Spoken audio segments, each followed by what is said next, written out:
အကောင်းနဲ့ပဲကြုံကြုံအရှုံးနဲ့ပဲတွေ့တွေ့ကိုတာဝန်ယူရဲတဲ့စိတ်ရှိတဲ့နဲ့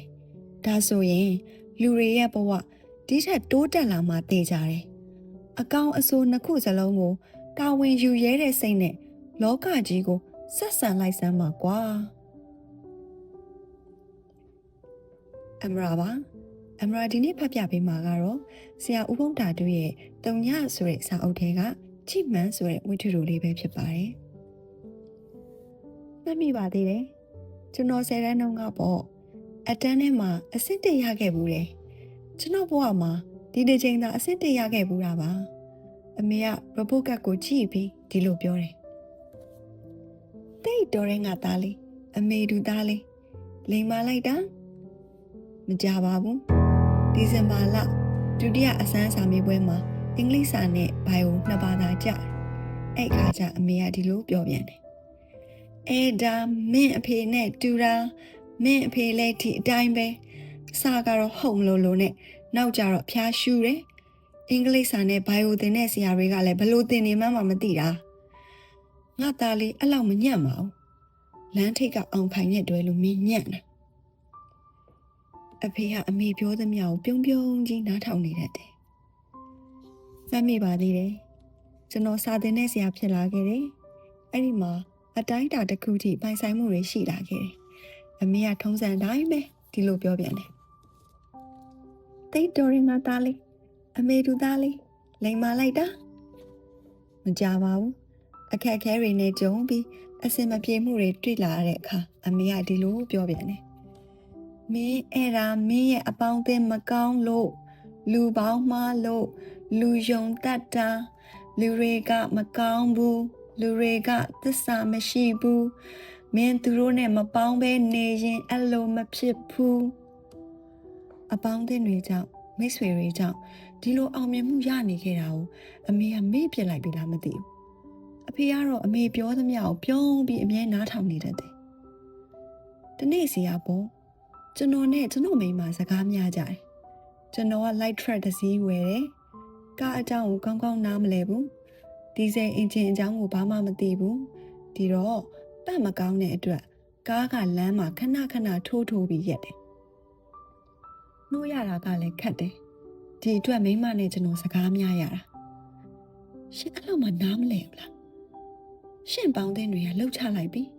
အစကတည်းကကျွန်မပြောသားပဲမင်းဒီလိုမပြောနဲ့ဒီပေါင်းတဲ့တွေကြောင့်ပဲဒီလိုစီးပွားဖြစ်လာတာမဟုတ်ဘူးလား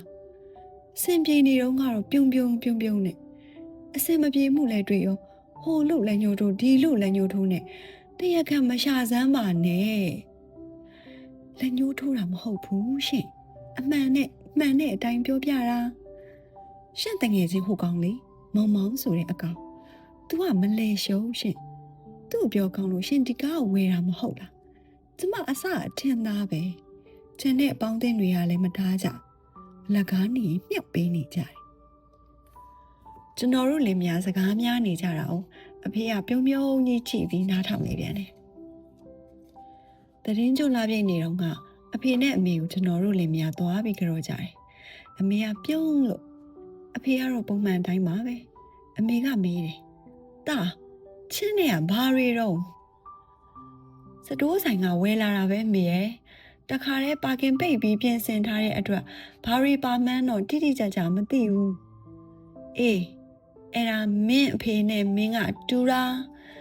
ဈေးဝယ်တာပဲကွယ်ဘာအားနာစရာရှိလို့လဲတခါတည်းစစ်ဆေးပြီးမှဝယ်မှပေါ့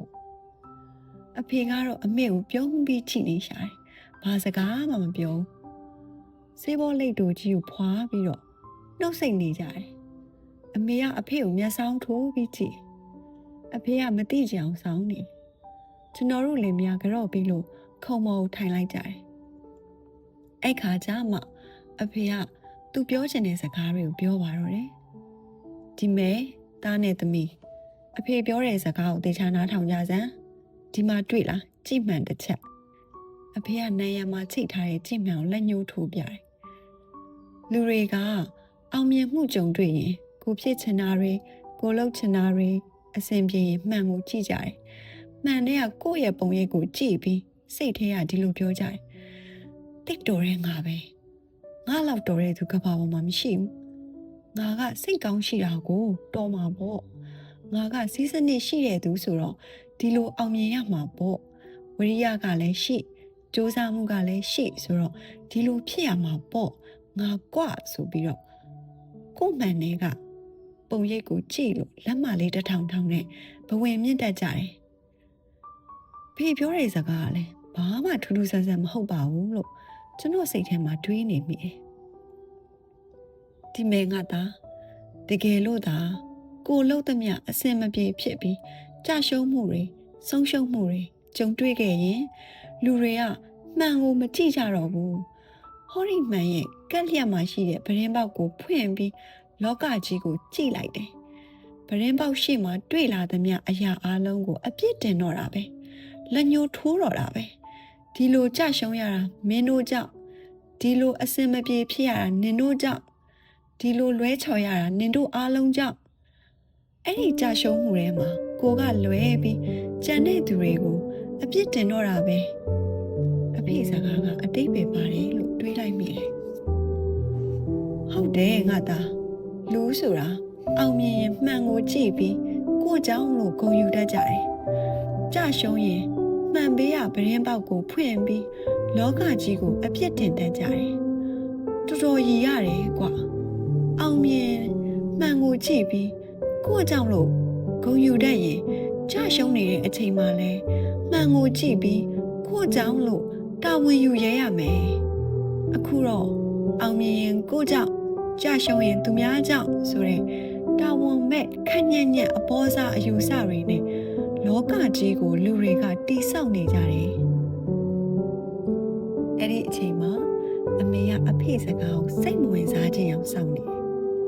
စပွဲခုံပေါ်မှာရှိတဲ့ဂျာနယ်တစ်စောင်လှမ်းပြီးယူလိုက်တယ်မင်းတို့လင်မယားစကားများကြတာငါတို့လင်မယားအစင်မပြေဖြစ်ကြရတာလူတွေတယောက်နဲ့တယောက်စိတ်ဝမ်းခွဲကြရတာဒါတွေဟာမှန်တဲ့ပရင်းပေါက်ပြဿနာပဲငါသားလူတွေကခက်ပါတယ်ကွာပျော်ရွှင်ခြင်းတွေအောင်မြင်ခြင်းတွေရယူပိုင်ဆိုင်ခြင်းတွေနဲ့ကြုံတွေ့ရရင်ကြည်မှန်တဲ့ကကိုယ်ပုံရိပ်ကြောင့်ဆိုပြီးတာဝန်ယူတတ်ကြတယ်ဆုံးရှုံးခြင်းတွေကြေကွဲခြင်းတွေဝမ်းနည်းခြင်းတွေကြုံတွေ့ရရင်တော့ကြည်မှန်ဘေးကပရင်းပေါက်ကိုဖွင့်ပြီးလောကကြီးကိုတရက်ခန့်ရှာတတ်ကြတယ်ဟဲ့အဖေစကားကိုကျွန်တော်အယမ်းသဘောကျတယ်ဗျာကျွန်တော်မိမကိုလည်းလှမ်းကြည့်လိုက်တယ်သူကလည်းပြုံးနေတယ်ဗျဒီတော့ကွာသဘောထားပြေဝတဲ့သူဆိုရင်ပရင်းပေါက်ကိုဖွင့်ပြီးလောကကြီးကိုတရက်ခန့်မရှာဘူးအကောင်းနဲ့ပဲကြုံကြုံအရှုံးနဲ့ပဲတွေ့တွေ့ကိုတာဝန်ယူရဲတဲ့စိတ်ရှိတဲ့နဲ့ကွာဒါဆိုရင်လူတွေရဲ့ဘဝဒီထက်တိုးတက်လာမှသိကြတယ်အကောင်းအဆိုးနှစ်ခုစလုံးကိုတာဝန်ယူရဲတဲ့စိတ်နဲ့လောကကြီးကိုဆက်ဆံလိုက်စမ်းပါကွာအဖေနဲ့အမေကိုကြော့ပြီးအိမ်ကိုပြန်ခဲ့ကြတယ်အိမ်ကိုပြန်ရောက်ချင်းပရင်းပေါက်ဘေးမှာရှိတဲ့ကြည်မှန်ကိုကျွန်တော်ဖြုတ်လိုက်တယ်ပရင်းပေါက်နဲ့ဝေးတဲ့နေရာမှာကြည်မှန်ကိုရွှေ့ပြီးတက်လိုက်ပါတော့တယ်